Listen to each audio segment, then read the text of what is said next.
Muy bien, hermanos. En esta ocasión vamos a hablar acerca del capítulo 2, versículos 12 al 17, y es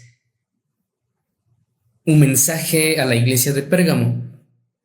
Esta iglesia de Pérgamo era una iglesia acomodada. Y en esta ocasión vamos a leer las escrituras.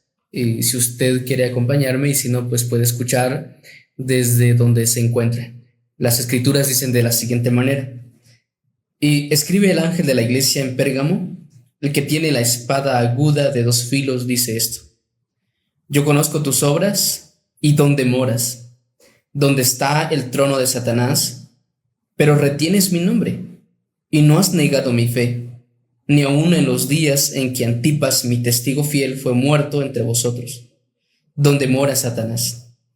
Pero tengo unas pocas cosas contra ti, que tienes ahí a los que retienen la doctrina de Balaam, que enseñaba a Balac a poner tropiezo ante los hijos de Israel, a comer de cosas sacrificadas a los ídolos y a cometer fornicación. Y también tienes a los que retienen la doctrina de los Nicolaitas, la que yo aborrezco. Por tanto, arrepiéntete, pues si no, vendré a ti pronto y pelearé contra ellos con la espada de mi boca.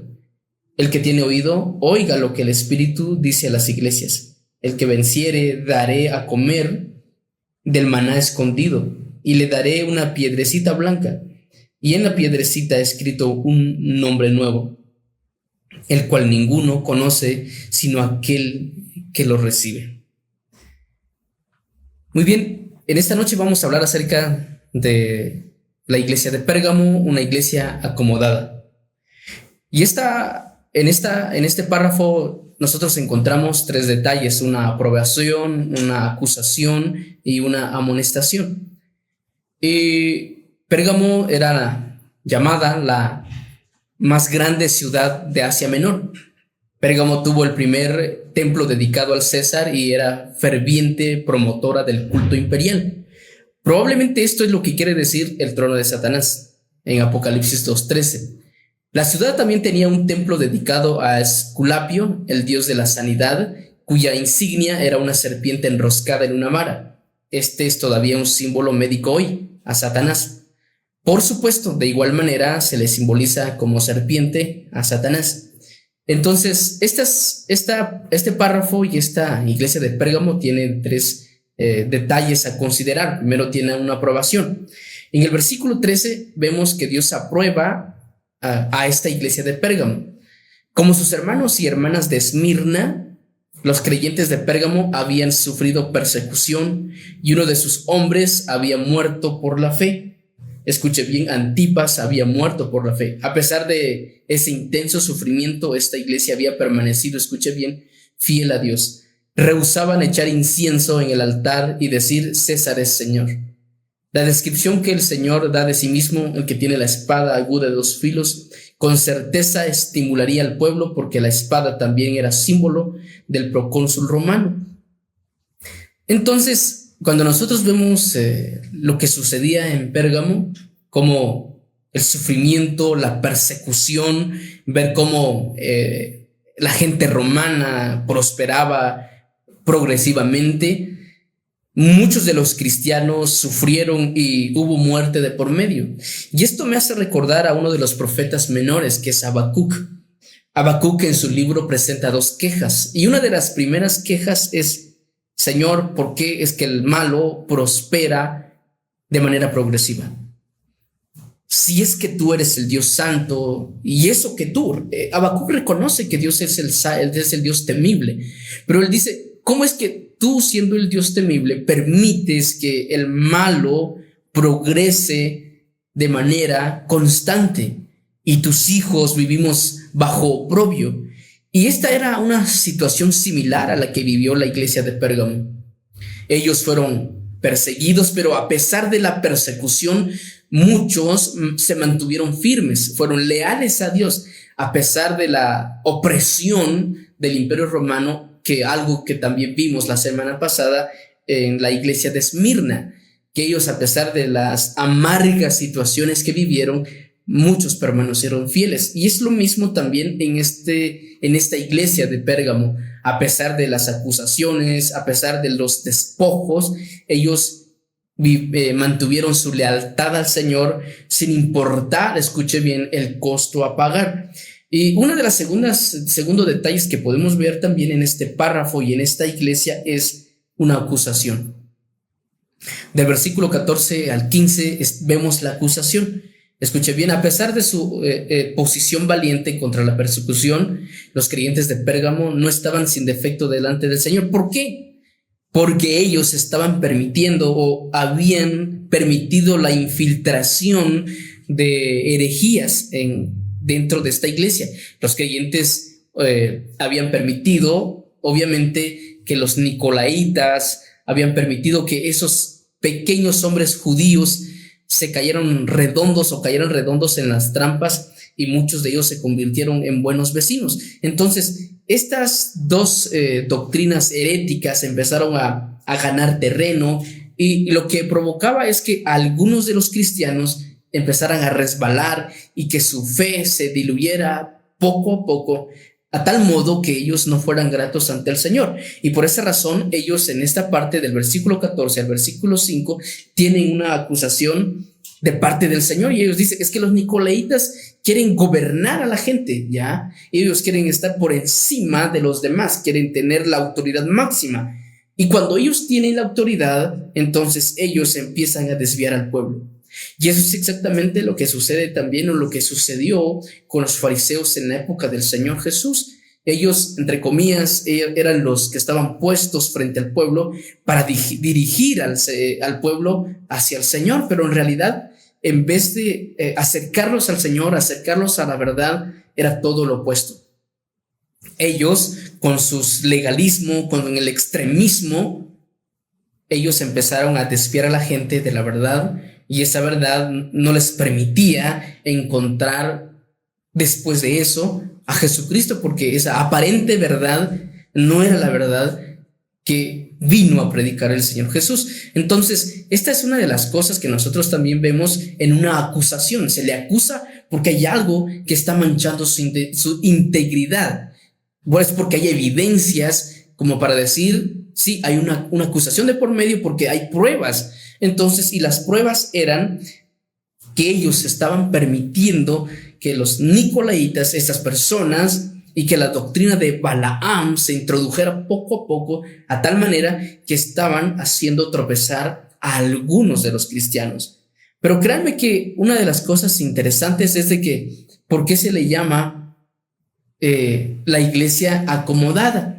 Así como, por ejemplo, los creyentes hoy también enfrentan la tentación de procurar un avance personal mediante acomodos impíos. Ya el nombre Pérgamo quiere decir casado, recordándonos que cada iglesia local está desposada de Cristo y debe mantenerse pura, 2 Corintios 11. Eso significa entonces que cuando se les acusa es porque ellos poco a poco podríamos decir lo que dijo el apóstol Pablo, ¿verdad? Que se empezó a leudar la masa, ya, porque empezó a introducirse cosa extraña, empezó a enrolar a las personas de tal manera que se estaban infectando de otras ideas que son heréticas. Entonces esa es la razón de por qué ellos empezaron a acomodarse en este mensaje a la iglesia de Pérgamo. Entonces nosotros notamos que estas personas poco a poco están acomodándose a este siglo, o se acomodaron en ese momento al entorno que estaba pasando. Ahora, recuerden que como cristianos nosotros estamos llamados a no acomodarnos a este mundo. Y Romanos capítulo 12 es uno de los versículos muy certeros, determinantes y muy claros cuando nosotros hablamos acerca de un acomodo personal, un acomodo espiritual a este mundo. Y el apóstol Pablo, y es uno de los versículos que creo que usted conoce muy bien, capítulo 12 dice que y no os conforméis a este siglo, ¿verdad? Y él presenta las razones del por qué no debemos de conformarnos a este siglo. Y cuando él utiliza la palabra conformarse, él dice no se ajusten a las pasiones o a las filosofías, a las corrientes, a las ideas de este mundo. Y yo les pregunto en esta noche, hermanos, todos ustedes que me escuchan, me ven, ¿cómo sabe usted que su vida no es una vida acomodada a este mundo? Porque puede ser que usted y yo estemos cómodos donde estamos y que nuestra vida espiritual esté tan tranquila que no nos preocupa absolutamente nada. Y ese fue uno de los problemas que estaba pasando aquí en la iglesia de Pérgamo. La situación que se había permitido es de que estos nicolaitas, estas personas, habían introducido sus ideas y que estaban llevando a las personas a un acomodo personal. Ellos, por un lado, empezaron quizás a no querer sufrir en manos de los romanos y querer encontrar el éxito personal. Pero el detalle estaba en que ellos se estaban alejando de la verdad. O sea, la apostasía se introdujo suavemente, pero eso empezó a ganar fuerza, territorio, a tal punto que el Señor dice, bueno, tengo una acusación contra ustedes. Ustedes han permitido, han dejado que las ideas vanas, las ideas ilusorias se introdujeran en esta iglesia y ahora ustedes tienen que sufrir las consecuencias, porque por causa de aquellos que están desviando al pueblo, muchos de ustedes están tropezando y se están desviando de la verdad. Y ese es el punto, que cuando usted y yo nos acomodamos a este siglo, nos desviamos de la verdad. ¿Y eso es peligroso? Claro que lo es. Tendríamos que sentir, obviamente, todo el peso de la justicia del Señor cuando Él juzgue. Entonces, vuelvo a repetir que los creyentes hoy también nos enfrentamos a la tentación de procurar un avance personal mediante acomodos impíos. Vemos más adelante en Apocalipsis que a este sistema del mundo presente se la describe como una prostituta vil, mientras que a la iglesia se la presenta como una persona o como una esposa pura. Entonces, lo que estaba diciendo el Señor a esto es de que, miren, yo vendré por una esposa, yo me casaré con la esposa que es la iglesia, pero que esta esposa se debe mantener pura, escuche bien, en medio de la contaminación.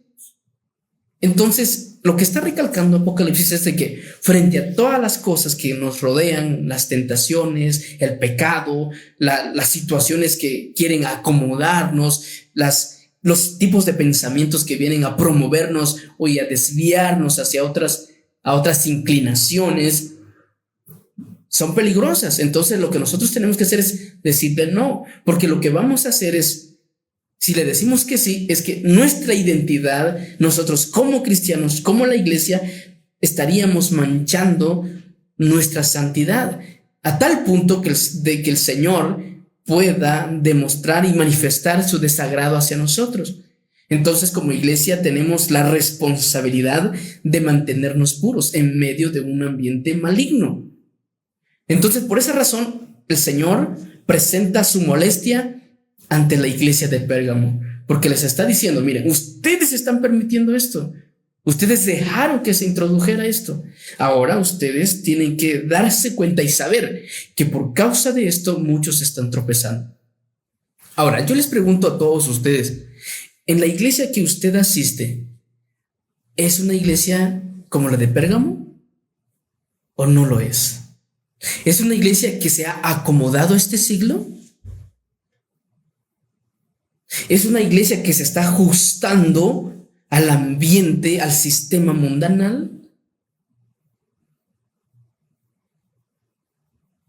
La congregación o el creyente individual que hace acomodos con el mundo solo para evadir el sufrimiento o lograr éxito está cometiendo adulterio espiritual y siendo infiel al Señor. Vuelvo a repetir lo que dije hace ratitos. Uno de los profetas menores, que es Habacuc, hace dos preguntas y en los 3 capítulos que tiene él presenta 2 quejas. La primera es que ¿cómo es que Dios permite que el impío progrese? Y segundo, también él hace una pregunta muy interesante: ¿cómo es que un pueblo como los caldeos, siendo un pueblo impío que no conoce del Señor, va a permitir que pueda castigar al pueblo de Dios? Ahora, ¿qué es lo que sucede? ¿Qué es lo que sucedió? Habacuc está enojado y él le dice, Señor, ¿hasta cuándo me vas a escuchar? ¿Cuándo vas a ponerle atención a la súplica que yo hago? Porque toda la situación aquí está muy complicada. Y Habacuc empieza a dudar de la soberanía del Señor, empieza a dudar de la misericordia del Señor, empieza a dudar de que si Dios es un Dios bueno, porque está permitiendo que su entorno se desplome poco a poco. Y ante la presión, cualquier ser humano puede desertar.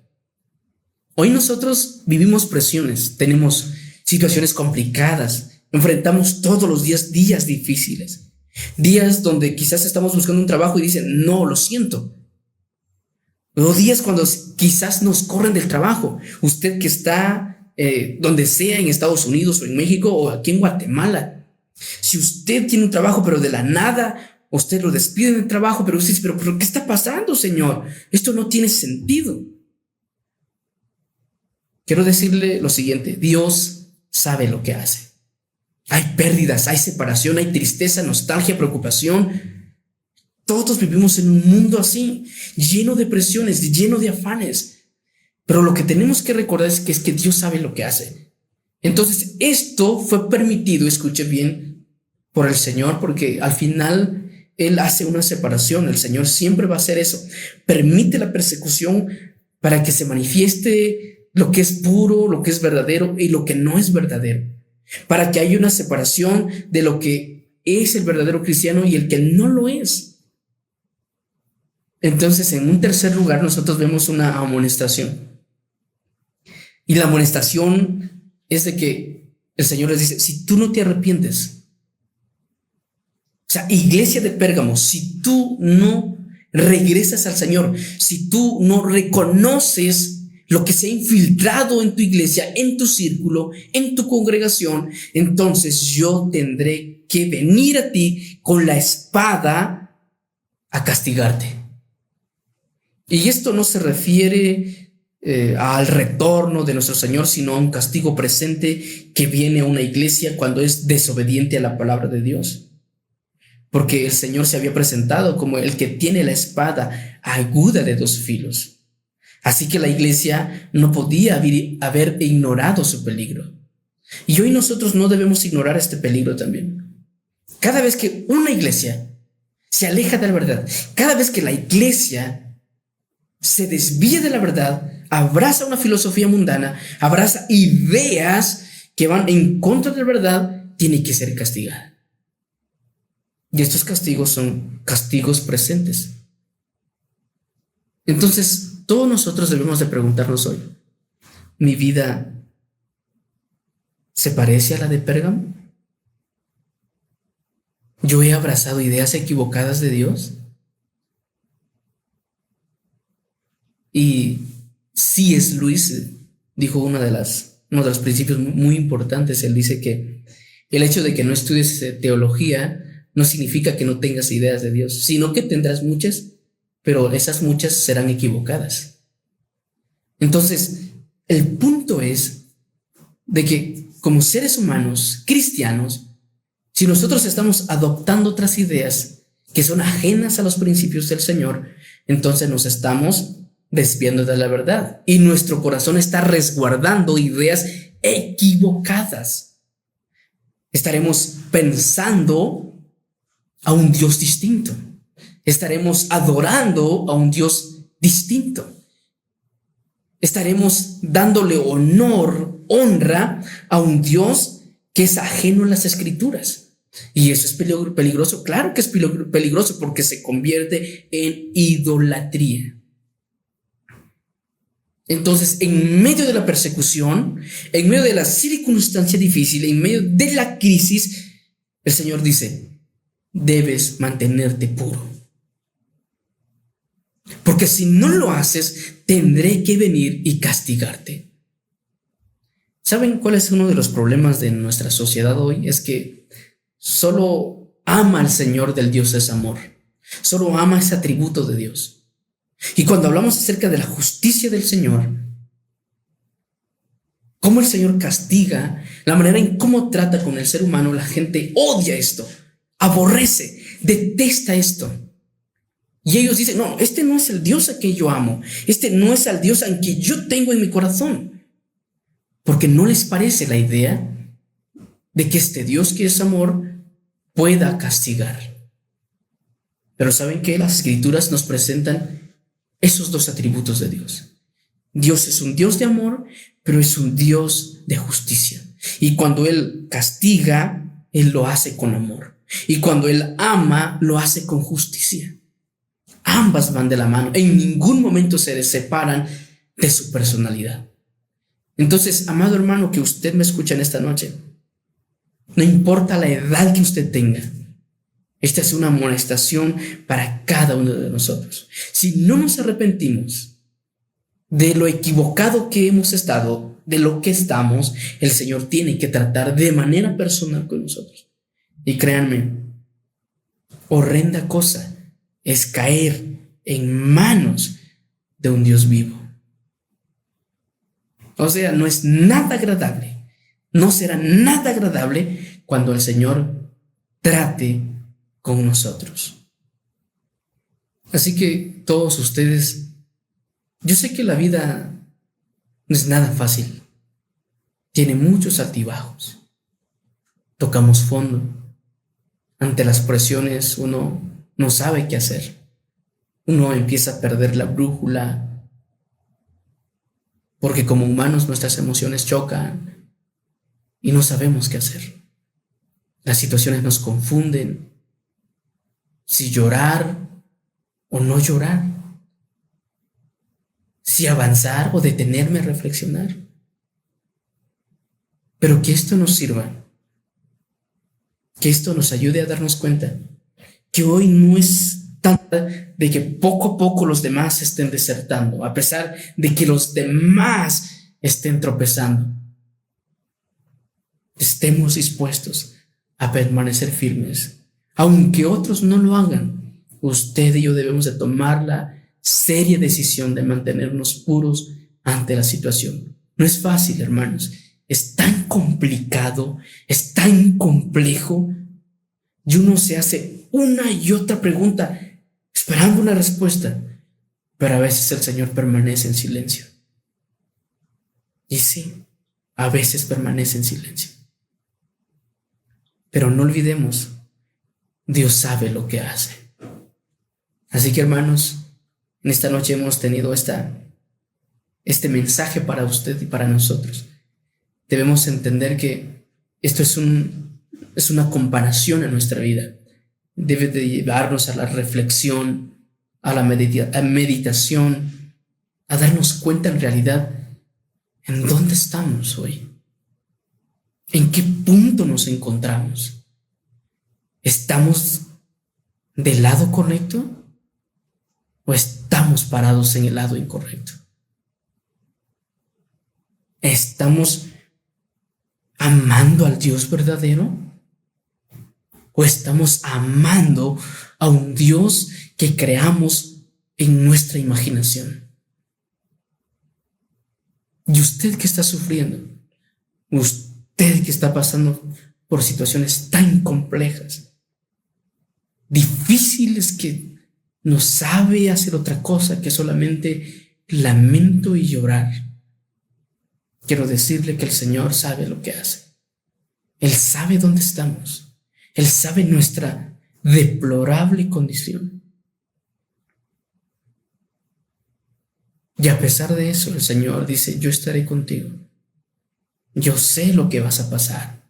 Yo sé las transiciones que vas a sufrir. Pero es necesario, porque yo sé lo que hago.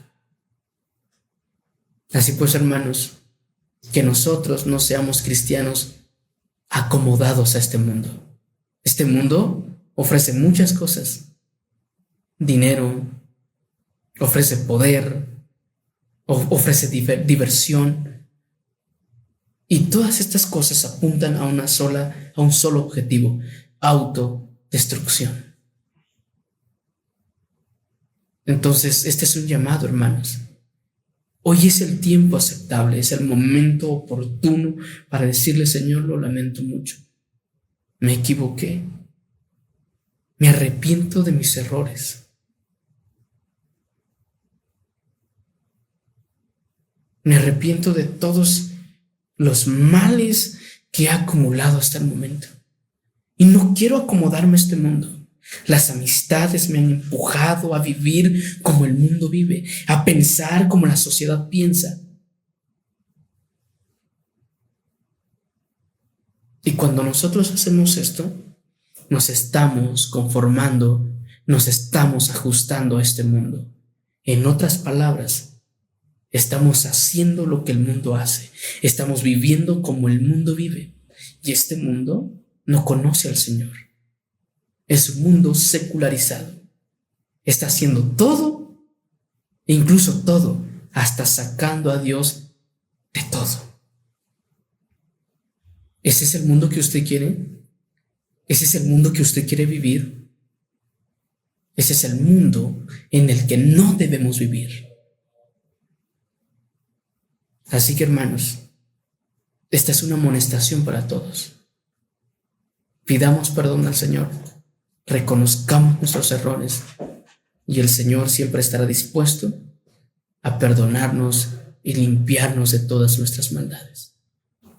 Así pues, con esta breve meditación, nos es un grato placer llegar a ustedes y saber que usted está al pendiente de la palabra del Señor. Es la palabra, es los medios de gracia que llegan a nosotros, porque el que convence es el Espíritu Santo. No es la oratoria nuestra, es el Espíritu Santo. Así que usted, donde quiera que esté, nunca olvide, Dios sabe lo que hace, pero también sabe si nos estamos manteniendo puros ante la maldad, ante este mundo caído. Me despido de ustedes, es un grato placer saludarles a través de este programa y llevarles un mensaje más. Y recordarles que todos los lunes de 7 a 8 estamos aquí con el fin de llevarle un mensaje más y de motivarlo, de incentivarlo a usted a las buenas obras, al amor hacia Dios, a la búsqueda constante de Él. Feliz noche, les deseo bendiciones.